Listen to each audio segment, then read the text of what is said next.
This is the Inner Chief Podcast, episode 350. It was during that trip that I really started to see how pervasive the global waste problem is. And it was really confronting because we were literally in some of the most remote places you could possibly get to. There were times when we would be walking for 2 weeks without seeing another human up in the Himalayan mountains.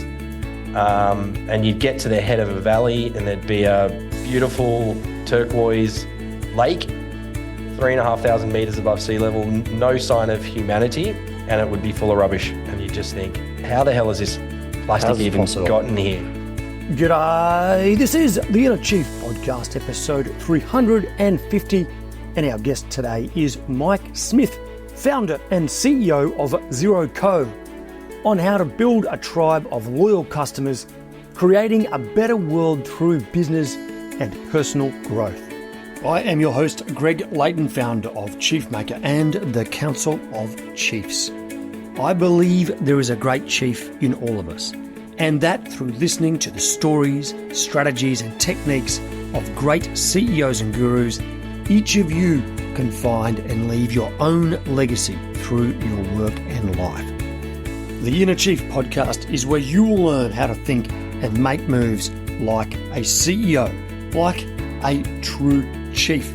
For over a decade, I've helped CEOs and senior executives around the world boldly lead change, inspire their people, and leave a legacy. On the Inner Chief Podcast, I bring these stories to life with deep diving CEO interviews, interspersed with minisodes covering key leadership challenges, so you will find your own path to greatness as an executive. In this episode, I chat to Mike Smith. Mike's travels around the world exposed him to the devastating effects of plastic pollution, particularly in the world's most remote areas.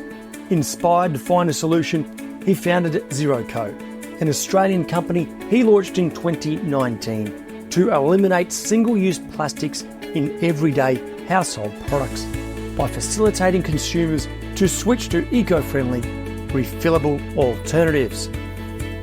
Mike's background was in advertising and marketing and bringing products to market. He worked with some of the world's biggest brands, including Coca Cola. He then launched and sold Hot Chip, a surfing technology startup developed in collaboration with some of the world's best surfers. He then went on to be the co-founder of Cake Wines, a disruptive winery that aimed to make wine fun again, with people and tribe and location and education. He then scaled and sold Cake Wines to one of the biggest wine brands in Australia. Mike is committed to broader environmental change, advocating for responsible production processes and raising awareness about the impact of plastic pollution on our blue planet. In today's masterclass, Mike will share how to build a tribe of loyal followers for your organisation. He's done that 3 times now. On why a social enterprise can help you balance meaningful work with making money.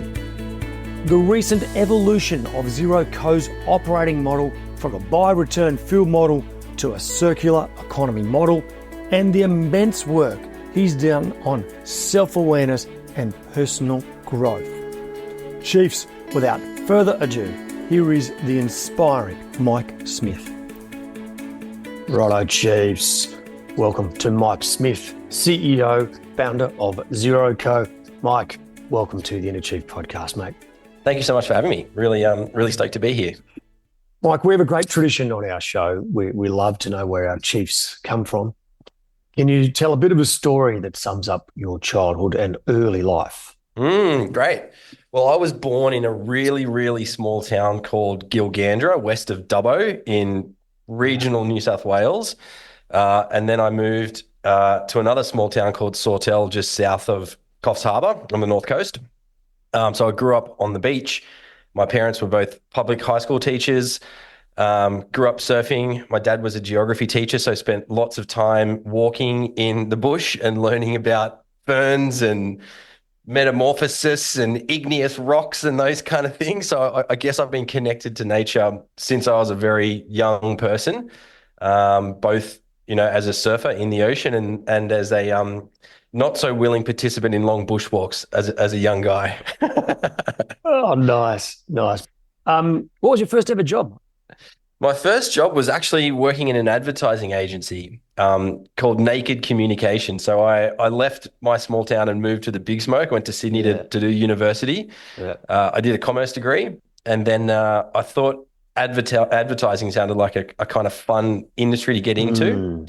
Mm. And so I worked it was a small boutique agency at the time that was doing really incredible work and was like winning all of the global awards Wow. in the advertising space. And as a 20-something-year-old coming straight out of university, I was so green and I knew nothing about anything, but I was just surrounded by this amazing culture and these incredibly smart people. And I think it was actually one of the most formative career moments for me because I just was learning about how do you build a brand and how do you communicate to people and how do you build cultural movements and how do you rally communities around ideas? So yes, I worked there for, I think it was 3 or 4 years. But I realized that I didn't want to work for big corporate clients, like we were doing advertising campaigns for Coca Cola. And I kind of realized that I don't want to spend the rest of my life working out how to sell fizzy water to kids, Yeah, yeah. Now, listen, I want to ask you a whole bunch of questions about that particular experience because it was so formative. But I'm going to save it for a little masterclass later on how to build tribes and all that kind of stuff because I think the words you use there we need to come back to. Your first ever car. My first ever car, my first ever car was a Nissan Micra. My mum gave me her Nissan Micra when I moved to Sydney to go to university. Thank you for that, Mum. What a beast! And I got teased about it every day. I can imagine. Yeah. That's a real man's man car. That one. Yeah. It was a light blue Nissan Micra. Oh, yes, wow. It wasn't a very masculine automobile. That's for sure. Okay. Yeah. Yeah. Hey, look, I just want to talk about a couple of your ventures, particularly Hot Chip and then Cake Wine. As you now grow into starting your own businesses, there's a lot to learn. I really want to unpack why these were successful, where the failures were, and what you've learned from that. So in 2010, you started Hot Chip, co-founded that. It's like Fitbit for surfers. It's this GPS gyro hardware that goes inside wetsuits or something like that, right? And anyway, it ends up growing, being acquired by Billabong, launched at Pipeline Masters in Hawaii in 2011. Can you tell us a bit about the moment or nexus where you went, hey, there's an opportunity here that's not being served? Part of what I'm getting at here is product market fit, which is really hard, and a lot of companies really battle with this, but you've done it a couple of times now. I'm not saying you've always got it right, but because I'm sure we'll talk about that. But yeah, totally. Yeah, I love understanding how people go, okay, there's definitely a need here. Yeah. So with that first project, Hot Chip, I didn't come up with that idea. I actually met the guy who had the idea when I was working in that advertising agency. Oh, right. He worked in the same building, actually, like a level down from where the office was in Surrey Hills. And we were just chatting about it, and he had this idea. And as a surfer, I thought it was really, really great. And it just kind of coincided with a moment in time where I realized I didn't want to be in advertising anymore. So I thought, hey, why don't I just jump ship and quit the job and go and try and start something? Like it was just in the very early formative stages of this idea at the time. And so for me, that business was really about just having this innate understanding of a product that I would want to use in my life as a surfer, basically, was where it really came from. So we brought in a CTO to build out the tech, which was a really interesting experience because I was probably 25 at the time. Like I had no idea what I was doing, to be completely honest with you. And this was a project that was both about hardware and software. And so, we brought in some technical expertise to build out prototypes, and then basically went on like a pitching roadshow to try and sell this technology to the surf brands, because we realized like to scale this thing, you really need to get distribution. And the best way to do that would be to go into a licensing agreement or some kind of partnership with one of the surf brands, right? And so, at the age of 25, I was flying around the world and meeting with the global CEOs of like multi-billion-dollar surf brands, which was just such a surreal experience for me. And we ended up having a bidding war on our hands between Billabong and Quicksilver for the rights to this technology. Wow. How cool Yeah, is that? it was very, very crazy. It was very surreal. And Yeah. I was kind of leading the commercial negotiations. And I Yeah. like again, I had no idea what I was doing. I Yeah. was so far out of my depth. And we ended up deciding to do a deal with Billabong because at the time their global head office was in Australia. Quicksilver was based out of California. And they were just on a very different growth trajectory as a business. Quicksilver had nearly gone bust by a few bad acquisitions. They bought Rossignol, a ski brand, which Yes. was a big bite that they probably couldn't chew down on properly. And so we felt like Billabong was in a better financial position to help us scale this thing. So we did a deal with them. We went and got the technology built out.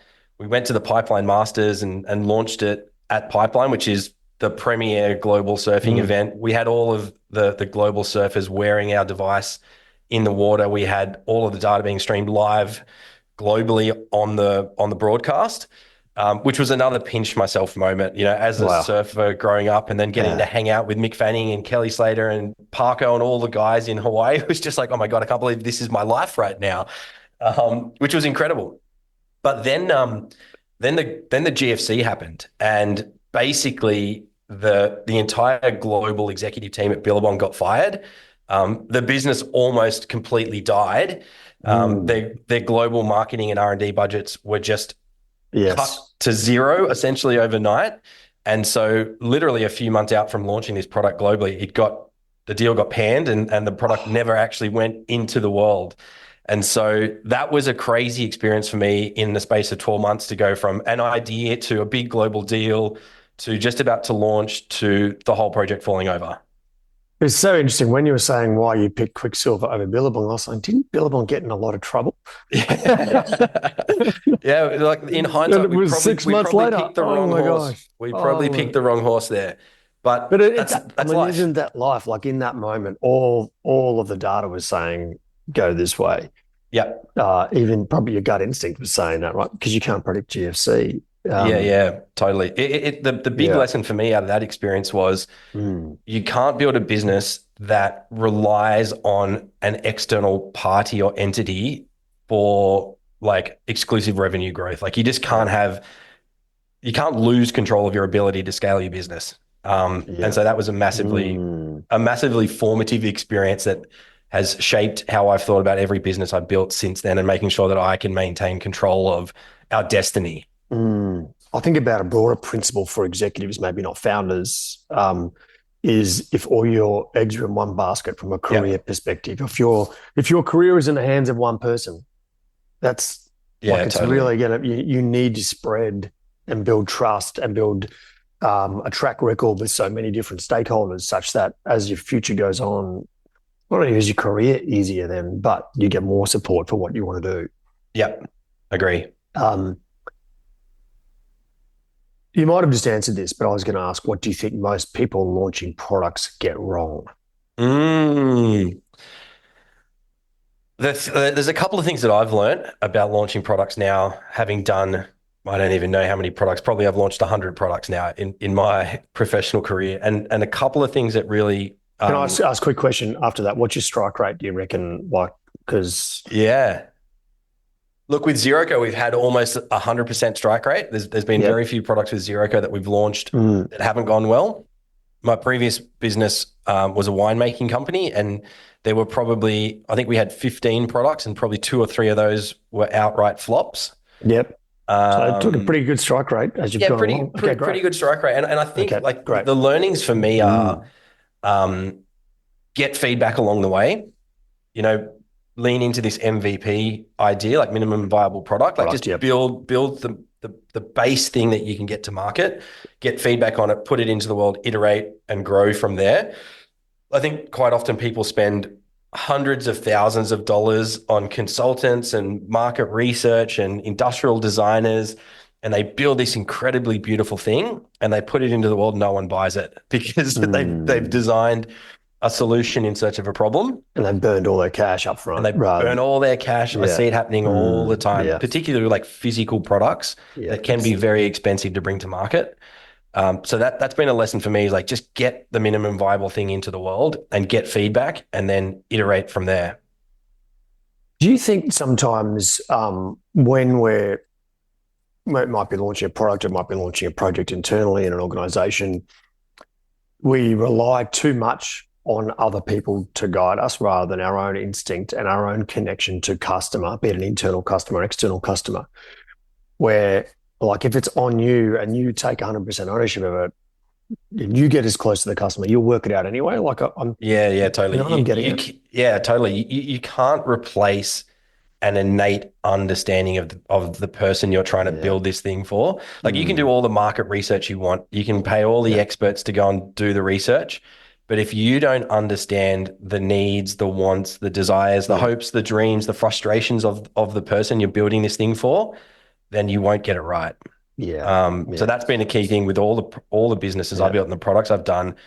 I have essentially been the audience for the product, in one way or another. One way or another. Yeah. Like, I think in many ways, Chief Maker, when we built that, was because of my own experience as a leader, going, I'm just completely, I'm not ready for this. Like, I'm in a senior role and I don't have the tools and the skills. So I was thinking about some of my frustrations and what I couldn't do because I didn't understand it. Yeah. But we have over the years worked with lots of different agencies and marketing, and none of them get our customer like we do. Yeah, totally. Eventually, we're like, let's just bring marketing in-house because we know better. We know.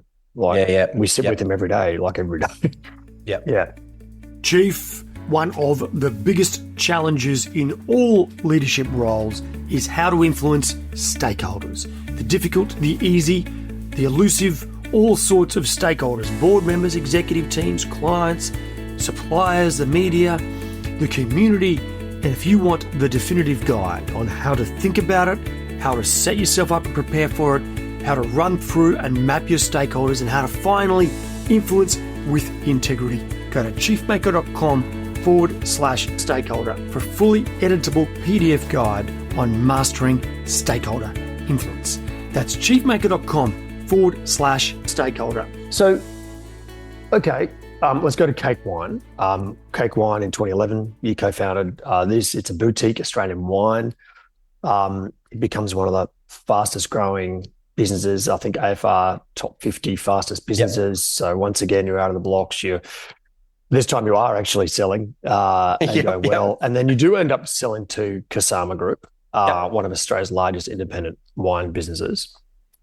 So tick the box, you got a good product market fit, but this time you go a step further, you actually get to revenue and things are going super well. Maybe you've said before that you weren't all eggs in one basket, you owned your customer this time. What's different this time, do you think? Yeah, well, I think it was my second business. So I had learned a fair bit in the first business. I learned how to read a balance sheet. I learned how to read a profit and loss statement. I understood the core things around unit economics and how to scale and all of those types of things. So I came into my second business with some scars and some real world learnings from my first almost success that was an outright failure in the end, but learned a lot from it. So I just think I was still really young. I was probably, mid to late 20s when I started that business, but had a much broader set of skills than I did the first time around. And it was another case of going into an industry and a category that I knew nothing about, right? And I've kind of done that progressively with every business that I've been in. And I think has given me a unique perspective on these industries that I go into, because I'm an outsider and I'm not encumbered by ways of doing things or the right way to do things or the way things have always been done. So I think I've been able to look at industries from an outsider and say, why is it done like that? Like there is a better way, and let's go and build the better way. And so I think the thing with the wine business that we built, it came about because I started getting interested in wine. Like I started drinking wine and I found it really fascinating, but I also found it really obnoxious and stuffy and arrogant and uninviting. And the culture around wine just was at odds with me as a young person interested in wine, but also interested in broader cultural stuff and things that wine is part of. So going to gigs or going to art galleries or going to talks or those types of cultural experiences where wine plays a role, it was just so at odds with the environments in which I was drinking wine. And so my best mate and I decided, let's go and start a wine business and let's strip away all this stuffiness and let's make it accessible to a younger audience, and let's invite people to come into this beautiful world. Yeah. And so we were building a wine business, but we were basically building this cultural entity. Like, we were doing rooftop parties and we were doing gigs in laneways, and we built a entertainment venue in Sydney that was a quasi cellar door where we could show people our product and do all the stuff that you do at a cellar door. But we'd also, bring in international artists and DJs and do film screenings. And like, we built the culture that we were interested in and put our wine brand in the middle of it. And it really resonated. Like, people just loved it because it was so new and different, and allowed people to enjoy wine, but also not be afraid to say, I don't know anything about wine. Can you tell me about how you get this flavor profile in a wine, or what makes one wine better than another wine? Like, it was a really just open and honest space for people to learn about wine.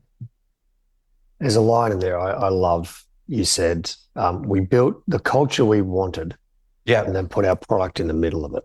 Yeah. I just love that, because I think a lot about, if I go into corporate land, or I go into a lot of speak to a startup, I think they're so convinced or infatuated with the idea of a broader culture that's got to be a certain way, but is it necessarily the true culture they want to be a part of? And one thing that I'm picking up, which I'm fairly certain, is just the level of fun that your culture would have around it, which I think is just it must have just been so energizing. Yeah, it was great. It was amazing. Yeah. That was the funnest of all my businesses, to be completely honest, because we were just having a good time. We were doing what we wanted to do. We were listening to the music we wanted to listen to. We were watching the films we wanted to watch. We were listening to the speakers that inspired us. And we were drinking wine. Like, it was great. It was a really fun business. There was a great line, like, it might have been Jeff Bezos or someone like that. I can't remember who it was, but it said, build a product that you wish you could buy. Yeah.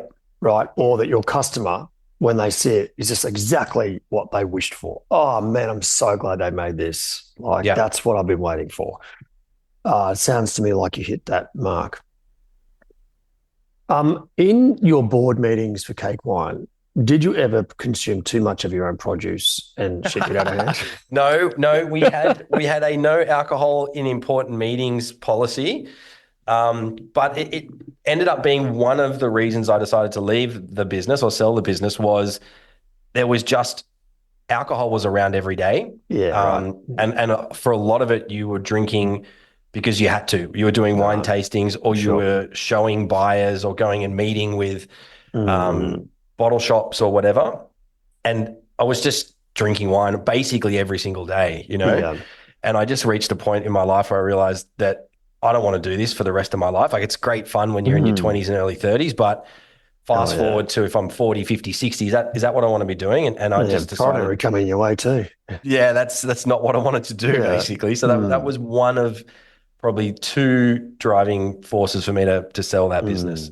And the other one? The other one was towards the end of that journey. It must have been 2010 or 2011. My wife and I went on this incredible trip to Myanmar, which at the time was still under a military dictatorship, and it was basically cut off from the rest of the world. It had been, I think, 70 years or something under military rule.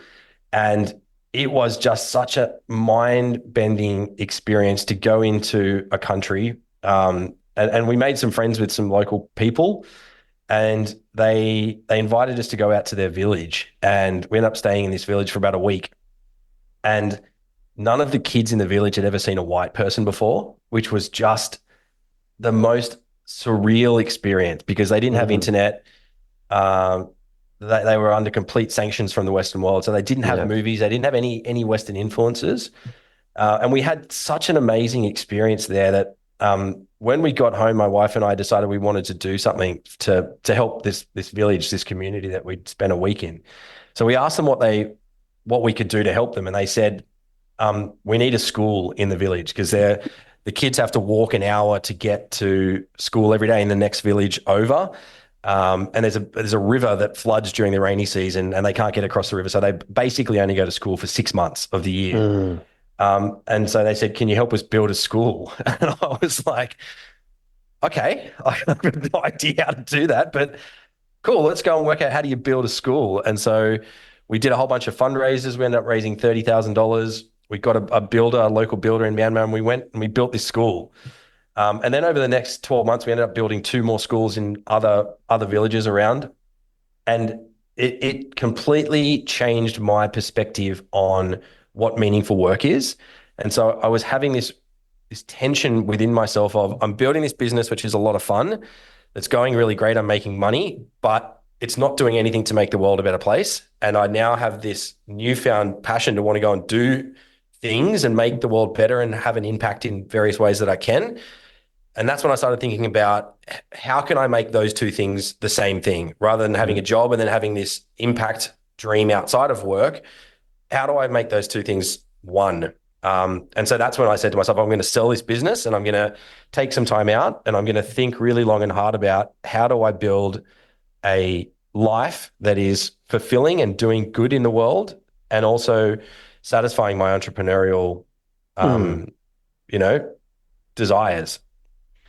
So that's what I did. I sold the business. I took 2 years off. Wow. Awesome. So in the sale process, just quickly talk about that. Yeah. The best thing you did, like the thing that was a really good move, and the mistake you made that you're like, damn it.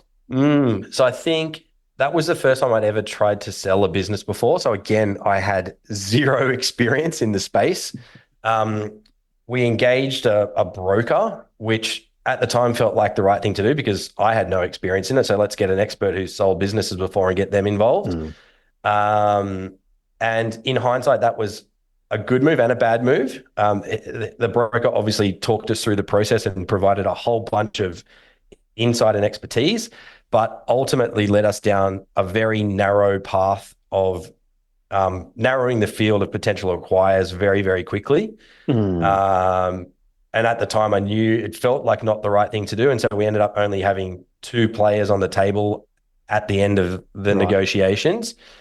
And then one of those, which is one of the largest wine brands in Australia, I won't say who it is, but they essentially reneged on a deal after a term sheet, heads of agreement had been signed.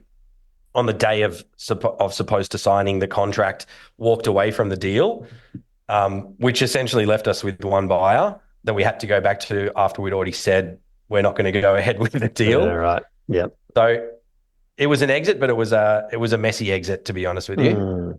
Yeah. Yep. Okay. But again, I learned so much from that experience, Yeah. Yeah. So, mate, you've got this. You have this 2-year break. Is this now the nexus of ZeroCo? Is this where?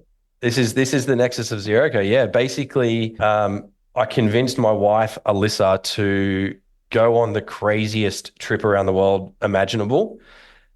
So we got a globe and we spun the globe and we started looking for countries that we'd never heard of before. And then once we had found countries we'd never heard of before, we started researching online what are the most remote parts within said country. And we built this overland trip that was going to take us 18 months overland through about 30 countries. And we camped and hiked and trekked in like literally some of the most remote places on the planet. And it was such an incredible experience. But it was during that trip that I really started to see how pervasive the global waste problem is. Yeah. And it was really confronting because we were literally in some of the most remote places you could possibly get to. There were times when we would be walking for 2 weeks without seeing another human up in the Himalayan mountains.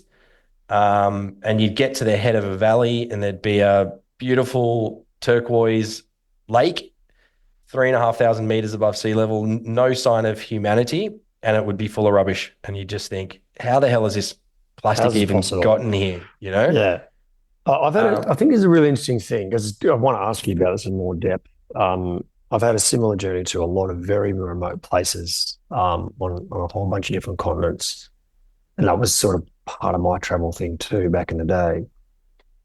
my observations around waste 100% aligned. I just couldn't believe where I was seeing. And in some little villages, it's just everywhere, like just Totally. plastic bags everywhere and Coke Yep. bottles. And Coke's mission to be within 30 seconds of anywhere on the planet, like, appears to be Yep. like remarkably I think, successful. It is a yeah. thing.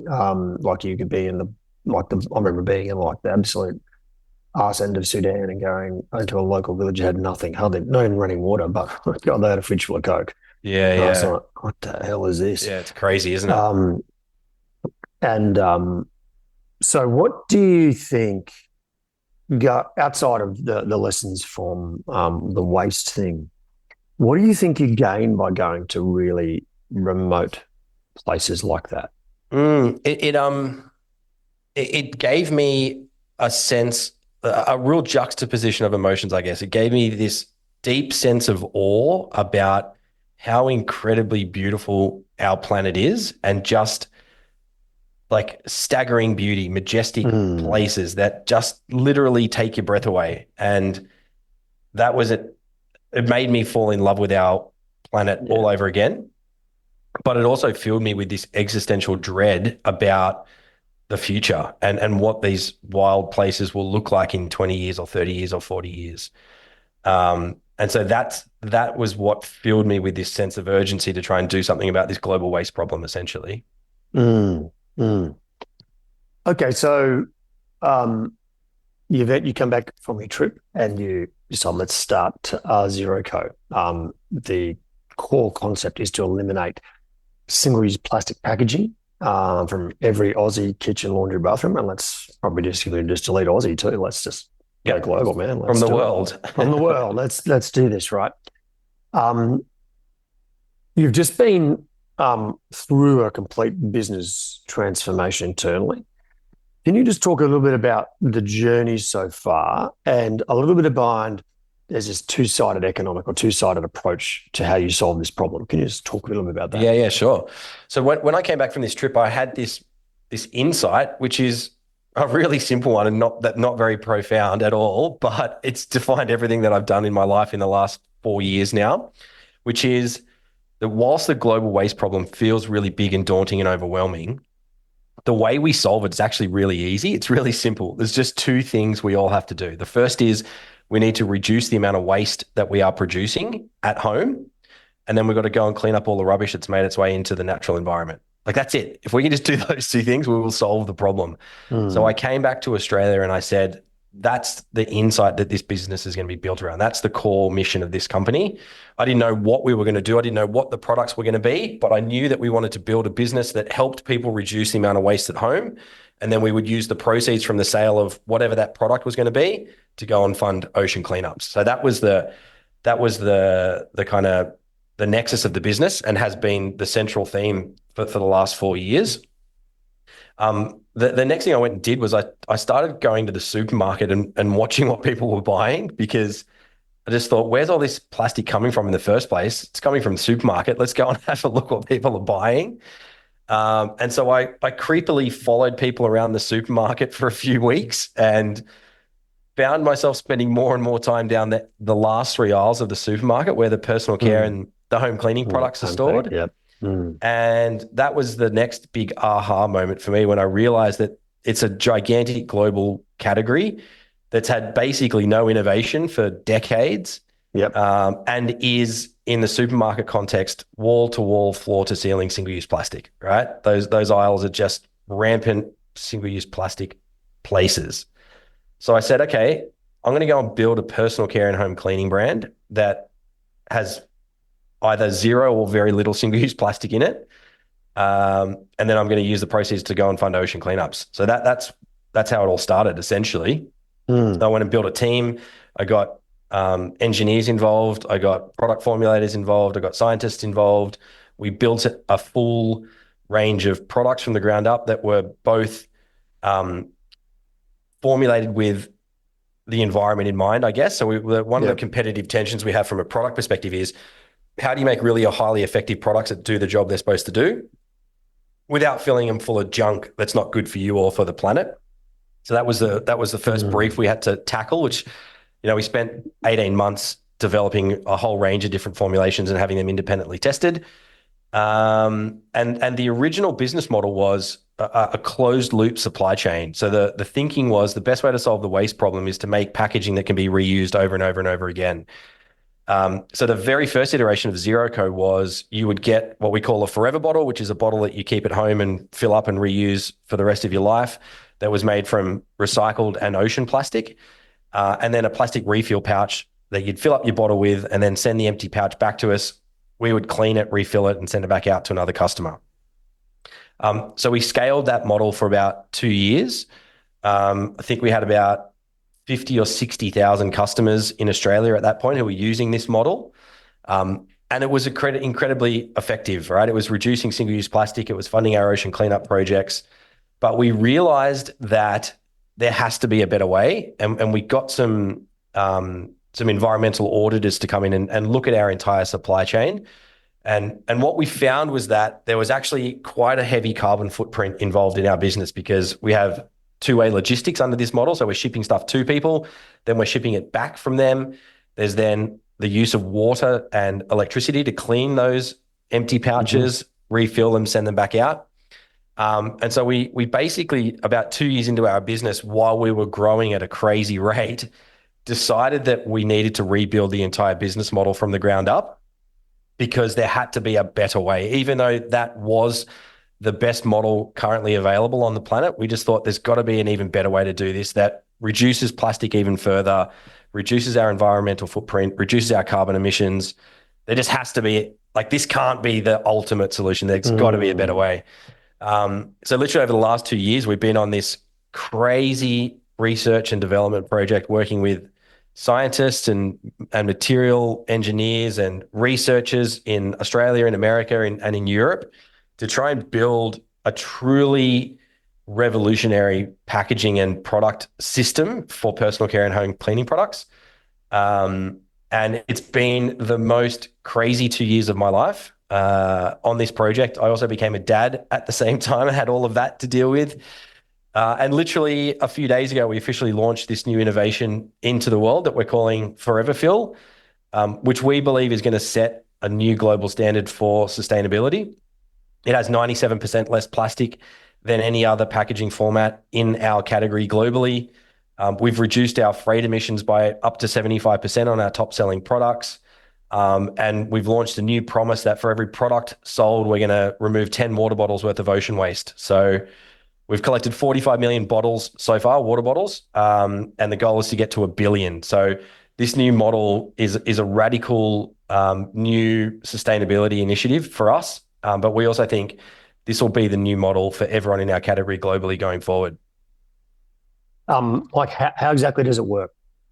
So in the new system, we have forever bottles like we had previously, but we've replaced our plastic pouches with a paper-based refill. It's the first time in the world that anyone has worked out how do you get a liquid-based product to exist in a paper-based packaging format.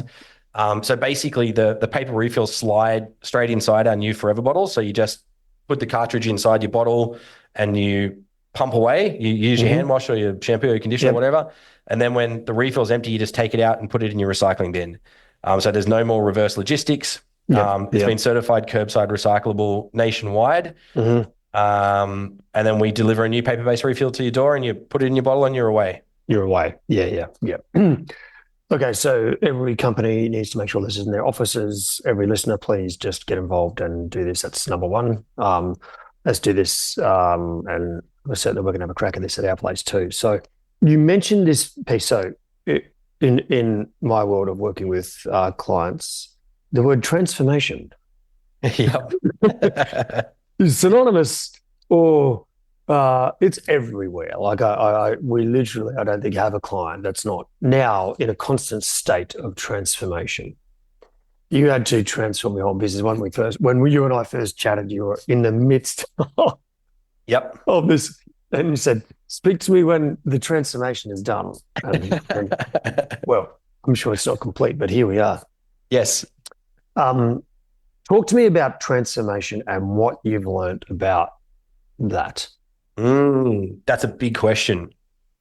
I think for me, the thing that I realized 2 years ago when we started this journey to rebuild this entire business from the ground up was that I need to radically improve myself as a person, as a leader, as an individual, as a husband, as a father, because unless I become the best version of myself, my mission to remove 1 billion water bottles from the world's oceans is never going to come to fruition because I was holding myself back, to be completely honest. And so during this time when we were rebuilding this whole product system, this whole packaging system, I went and started working with a leadership coach. And it was the most uncomfortable, confronting experience of my life. But I have come out the other side of some really grueling self-work that I've had to do, much more grounded, much wiser, and have dealt with a whole bunch of stuff that I need to deal with, which has been transformational. Like the new look Zeroco would not have happened without the work that I did on myself with this amazing leadership coach called Nadia. So this is what we call the inner chief, by the way, right? Yep. The inner journey, almost like if you go back to the old days that when they spoke about tennis, there was the inner game of tennis, right? You speak about corporate transformation, but you start with personal transformation. And if you're not in that place of personal growth, so any leader going on that journey needs to go down a path of significant personal growth and reflection. And excellent. Was there any particular exercise that you did that you went, that's like values, reviewing something historically, personality, bit of your story? What was there? Beliefs? There was just a whole bunch of really intense conversations about my life trajectory, about what I was trying to accomplish, and then lots and lots of writing and lots of looking in the mirror and lots of reflecting on the type of leader that I was at the time and working on understanding how to get the best out of people, how to achieve your big goals, and really really deep, hard self-reflection about the things that I need to improve on, the things that I need to radically change about myself in order to get where I want to get to. So I think the big learning for me was around like humility and around understanding how to motivate and lead people and how to surround yourself with truly exceptional humans and support them and give them what they need to achieve and succeed, and then get out of the way and let them do what they are amazing at and what you hired them to do. So there was lots of psychology stuff and lots of just training around emotional intelligence and those kind of things, which I did not have the toolkit 2 years ago or 4 years ago that I do give now. It to him. You have to learn it. And some people learn it really quickly and really easily. I learn it really slowly and the hard way, to be honest. But that's life. I'm not that convinced people learn it that quickly. Like it's you, as you said, this is about wisdom and personal growth. And it's only through hard-won experience and deep reflection, which takes significant time, and often going away to the middle of nowhere for a while on your own and looking in the mirror. And I find there's this great litmus test, which is when you look at yourself at 2:00 in the morning in the mirror and you get up and go for a wee. Do you like who you look back at? Are they actually a good human? Are they from their values? Are they connected? Are they not? Like I love you think about humility, because one of the greatest challenges, I think, is that the modern world and its speed and it's keeping up with the Joneses and it's all this, it actually is like the friend of the ego. Because you're at such a pace all the time. Totally. And I was only reflecting on this yesterday. Like I'm in Melbourne for business this week, but I now live on Sunshine Coast, sort of semi-regionally. And I think that's really been great with that move is I feel like I'm quite disconnected from the keeping up with the Joneses. It's just not. it's just not a part of our life anymore. Yep. And you can see others being drawn into it, Yep. and that there's that underlying little ego, but sometimes that ego comes from wanting to be loved and wanting to be valued and wanting to be recognized. Because in this day and age, it doesn't always happen that way. Yeah, 100%. Ego death has been a big feature of the work that I've been doing. And it's really hard because like people who have big ambitions and want to do big things in their life, whether it's in business or in sport or in whatever the field you choose, you have to have an ego to do that stuff. Like it's just part and parcel of the personality type of the people who go and do big, crazy stuff. But you can easily spiral on that and your ego can easily get out of control. And upon reflection, my ego had gotten out of control. It's easy, man. Yeah. And so I think if everyone is honest, if you can't tell me a time in your life where your ego didn't get out of control, then I'd be like, are you sure? There's never been a time. Yeah. Agree. There's a great line. It was from The Devil's Advocate. And it's Al Pacino, he plays the devil in this movie. Yep. And right at the end, he says, the greatest trick the devil ever pulled is convincing the world he didn't exist. And I feel like that's the same with ego. Totally. Like it's just this, oh, no, I'm not here. And then, but I love the paradox of, you want to have some success, but you don't want to have the ego. But sometimes you need to almost put on this self-confident strut because you've got that just to get through the day. Yeah. And the confusion between ego and self-belief, like, and what on earth is self-belief? Like all these wonderfully difficult conversations and things you've got to wrestle with and resolve in your own head. Yeah, 100%.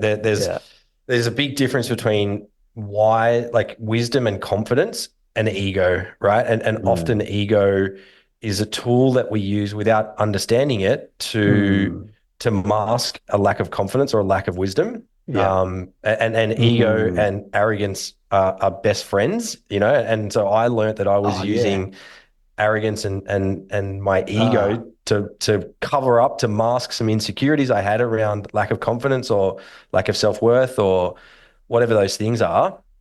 And when you start to understand that, it can be really powerful and transformative. And so, it's been a journey for me. It's been a wild couple of years, to be completely honest. That is fantastic. I love your line that ego and arrogance are best friends. I mean, those two puppies are out playing together all the time, right? Like, totally. I've done quite a bit of work in elite sport, and we'll talk with athletes about this exact thing, and we'll just talk about like the difference between arrogance and proper, like, bulletproof confidence is the justifiable hard work. Yeah. Right. And if it's egoic and it's arrogance, it means you don't really deserve to be in the room. And then under intense pressure, you will crumble. Totally. Right. Yeah. But then I have these moments like I'll bit of a story about watching the AFL this year. And for those that don't know, like the Brisbane Lions came through and they won. And I remember the end of this preliminary final, when the Lions came through and pitched Geelong to go into the grand final. And I had this moment watching the players of that group, I'm really young, whooping and hollering, and the self-belief, like the level of undeniable. You could see these kids and I went, they're going to win. Yeah. They're going to win that grand final because there's something in them right now that their level of self-belief almost is beyond like what they should have. Yep. Right. And like, I was like, there's no one's going to shake those young guys. They just look like they're unbeatable. Yeah. And sure enough, they came out and they played those 2 or 3 guys I was looking at. They were like pretty much the top 3 in the grand final. They flogged the Swans. They did. Yeah. Much to my poor wife's, demise. But anyway, okay. So let's just talk about, if we can shift gears. Yep. Thank you for sharing that journey too. That's the real journey, right? And I still journal every day because these things pop up all the time. And what I found is this on that journal thing, I actually found that a really hard habit to nail. And then I read Atomic Habits and I went, I know what's going on here. I don't have an easy, what do you call it? Habit stacking. James Clear calls it habit stacking. And I went, well, every night I read a book. Yep. So then I just got a simple app on my phone to journal. And I went, well, before I read my book, I'm just going to do 5 minutes of journaling. Yeah. That has helped me stay really centered because now I've finished my day like what's the word? Like shedding the crap. Yep. Right. And going, oh man, why did you do that today? Or sometimes it's just listing what happened. Yep. Or observation, and these things create a really deep sense of self-awareness. Yeah, totally. And look, I think it's really important for people to talk about this stuff because I think it doesn't get talked about enough in the founder community in particular, the business community, in any kind of elite performance area. It's really hard. Like the mental health stuff is full on and it can be lonely at times. It can be really, really difficult, really, really challenging. And I guess for myself, having been through this big transformational like project over the last 2 years, I want to try and normalize it for other people because I just know there's a heap of other people that are probably in the exact same position I was 2 years ago, and they don't feel like they can talk about it. They suck it up and chew down on the feelings. And I think it's really, really important to talk about these things. It really is. Righto, Chiefs. More from Mike in a minute. Now, recently I spoke to Zachlina Craig, Chief People Officer of Business New South Wales. We spoke about optimising role design for peak performance, managing differences in confidence between men and women, and navigating the decision to fire someone. Here's what Zach had to say about situational role fit. Do you need someone who can do the job right now fully? Or is this a role that someone can grow into, that can grow into it over the next 6 to 12 months? And whilst it would be lovely to always let your high potential grow into a role, as you say, if there's a role that's mission critical, it's urgent, what I'd be saying is, well, look for an over recruit. Look for someone who's done it before, who can just come in and they can just come in, own it, and actually lift other people along the way. You can listen to that brilliant and insightful discussion with Zach by going to chiefmaker.com/348. And while you're there, you can subscribe to the podcast and check out all the other great interviews with our chiefs and gurus, as well as all the mini-sodes by going to chiefmaker.com/listen now. Righto, Chief, let's get back to Mike Smith of Zero Co. I'm involved, we started a men's group years ago called Universal Man, and we had this annual camp. It was only 2 weekends ago. Oh no, it was the weekend is gone. And the number one thing we do is we just literally normalize that this conversation is totally normal. You get there on a Friday night, you've already had a beer and a steak with the other guys. We just get straight into work and we just talk about what's holding you back, where's your challenges, where do you want to be Sunday? And guys just, well, okay, everyone's going through shit. They're pretty isolated. They don't have a forum for this. But when you just create this safe space in the forum, you got really normal, everyday guys, not about guys. We're not beating chests. We're not kumbayaing. We're not hugging trees. We're just do the work, man. Get it done. And on a Saturday night, we create this campfire and guys can bury the hatchet on anything you want to bury it, like a completely confidential. You get 5-10 minutes to just do whatever you want to. Just get that shit off your back, it's amazing. Completely normalized, and we do it with a glass of wine or a whiskey, whatever whatever your poison is. Don't get hammered. Like just a couple. And what happens is guys wake up on the Sunday and they're like, oh man, I feel so much lighter. And the clarity that comes from just something as simple as that. Totally. And everyone's going, oh, okay. There is not a guy here, not one, who's not going through some sort of struggle. And in fact, you start to realize that maybe your struggle is really true. You're fine. You're doing all right. You're really doing all right. Doing pretty well when I see what some men are carrying, right? And through professional work, what some women are carrying too. Anyway, masterclass now on one things that when you and I were talking prior to this episode, we spoke about one special gift you refined to become a real strength, and that is how to build a tribe of loyal customers. I think about this, and your take bottles out of the ocean. You've got all these what I sort of feel like almost becoming these iconic photos on LinkedIn or all the socials of you standing on a beach in like the Philippines with rubbish up to your waist, and you've been there for 10 days already, trying to take it off, and you're still waist deep in bottles. And as you said, 45 million bottles taken out. I mean, that's just unbelievable. So you've built Tribe on multiple businesses. You've got a huge tribe now. What are the philosophies or principles critical to building Tribe? It's really good. And I think there's so much over analysis and like scientific thinking around how do you build a tribe. My approach has just been very human. I think about the people that I love and care about the most in the world, my wife, my daughter, my parents, my best friends.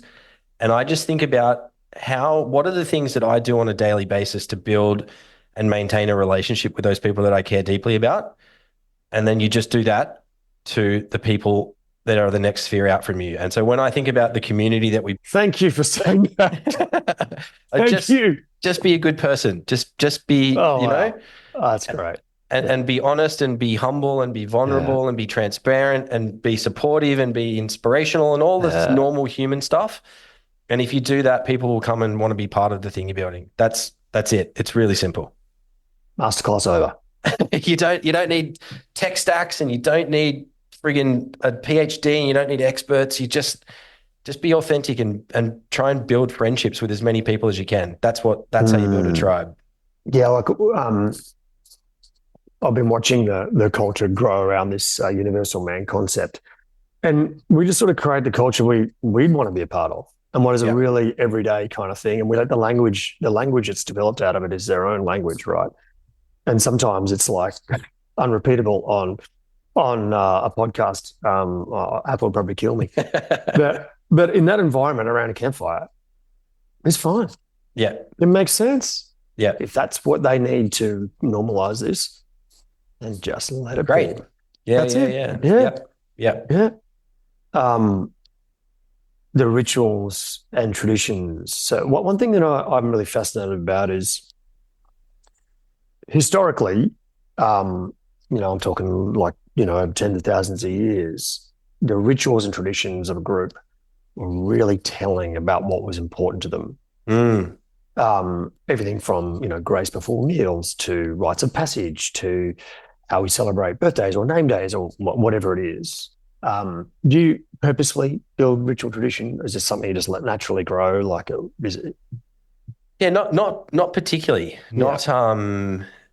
It's, I think, something that happens organically within our community. It's not something we've set out to do. I think one of the interesting things we've been doing more and more of is bringing people to some of these cleanups that we do. Yeah, so inviting our customers and our shareholders to come along to some of these cleanups. And, some of the cleanups are deeply confronting, and some people have not coped very well in that environment, to be completely honest with you, because, going into a developing country and then being waist deep in a river that is dead and black and literally covered in rubbish with hundreds of thousands of kilos of waste is a pretty confronting experience, right?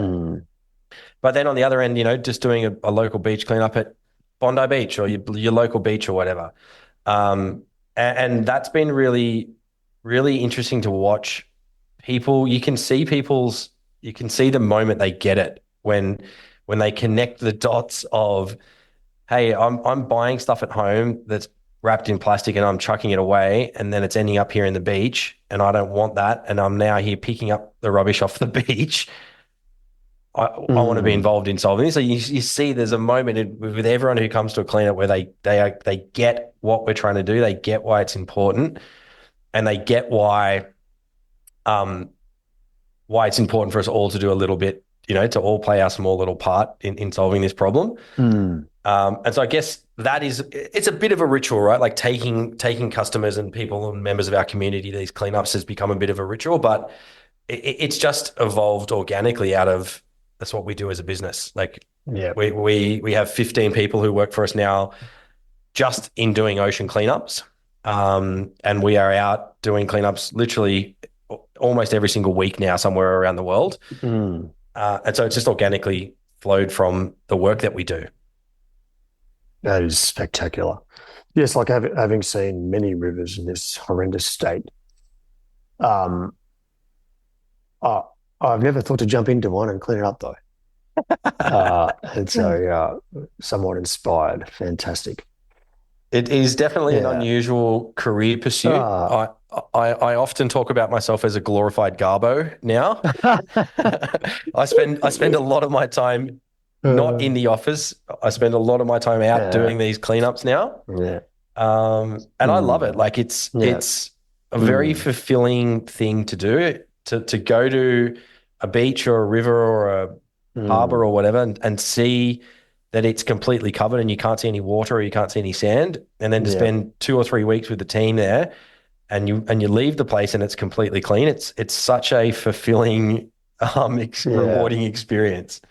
You know, like I think, you mentioned the poor old garbos. Like, aren't they the most underappreciated, Totally. like people in society that, like generally don't have the best reputation outside of 3 and 4-year-old kids who absolutely love garbage trucks. Yeah. As soon as you get beyond about 8 or 9, that's it. Like, Totally. maybe a little thing we could say to people is make sure when you see, give them a little wave and say thank you, because they are doing something that most of us don't want to do.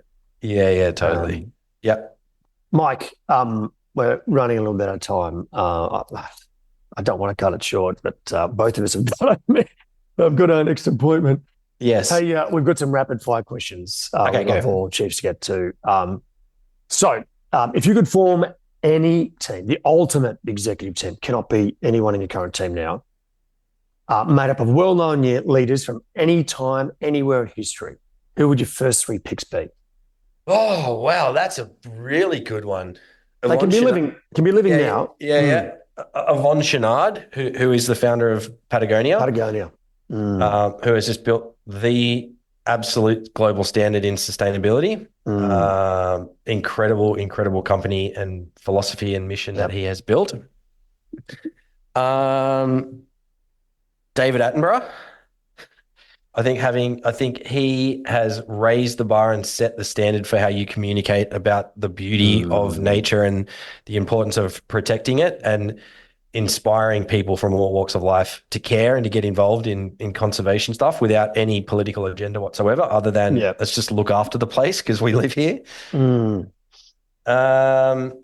then the third person, I don't know. That's okay. Take 2. There you go. Outstanding.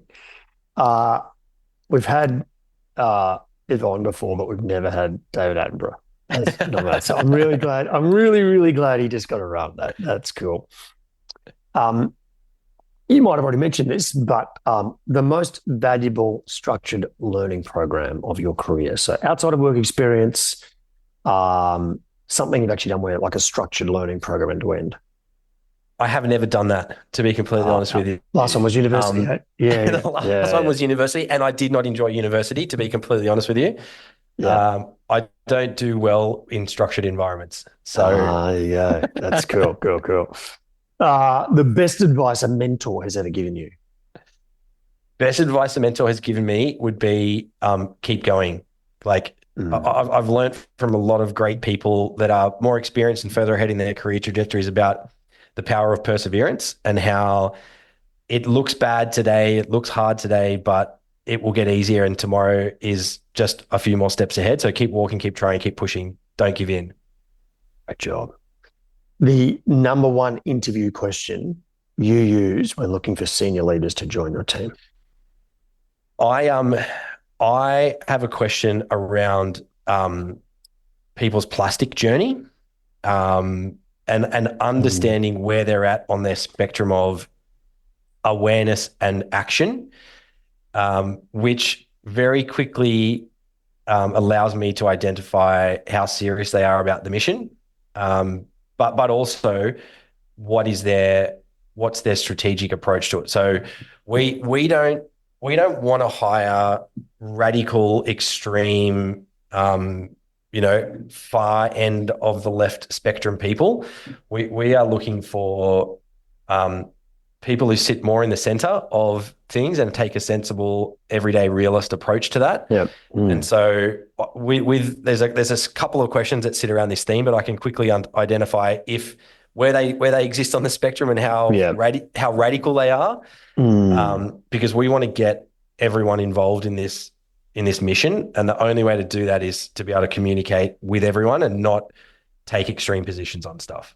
Can you nominate another CEO with great respect you think we should have on the show? Have you chatted to Ethan from July? No. Luggage brand July?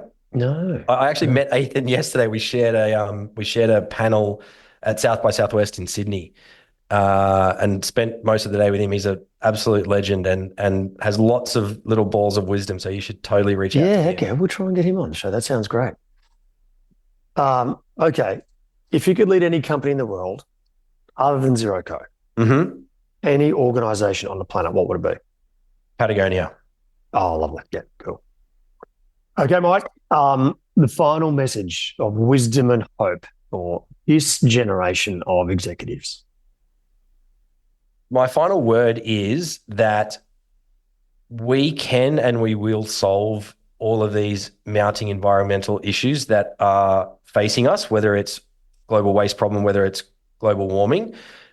We are going to get there, but the only way we're going to get there in time is if everyone pulls up their sleeve and gets involved and does a little bit of work today. Because we don't all have to change the world ourselves, but if we all just make small little changes every single day, then we totally are going to solve all of these problems. Outstanding. Mike, what an absolute pleasure to have you on the show, mate. I would have loved to have talked to you for another 2 hours. Thank you for everything you've done too. So far for the planet, and it's a real contribution and legacy. Thanks for having me. It's been great chatting with you. Chief, that sums it up for this week. Wow, how good is Mike Smith? A story of growth from a personal level, from a business level, just an incredible legacy he's going to leave on this planet. He already has done such an amazing thing with his iconic transformations of beaches from all around the world. Chiefs, get behind Mike and his amazing work. Go to Zero Co, check it all out. All the links can be found in our website. For the show notes, just go to chiefmaker.com/350. And if you would like to stay in touch and hear all about some of the best resources that you can find anywhere in the world to improve your performance at work, go to chiefmaker.com/subscribe. Now, Chief, if you're yet to rate the episode and subscribe, I hope you'll do so soon. It helps others see the magnificent value that the chiefs and gurus bring to their life and career. So make sure you hit subscribe on your podcast app now, give it a 5-star rating if you think it's worthy, and leave a short review about your favourite episode. Righto, Chiefs, as always, remember to stay epic.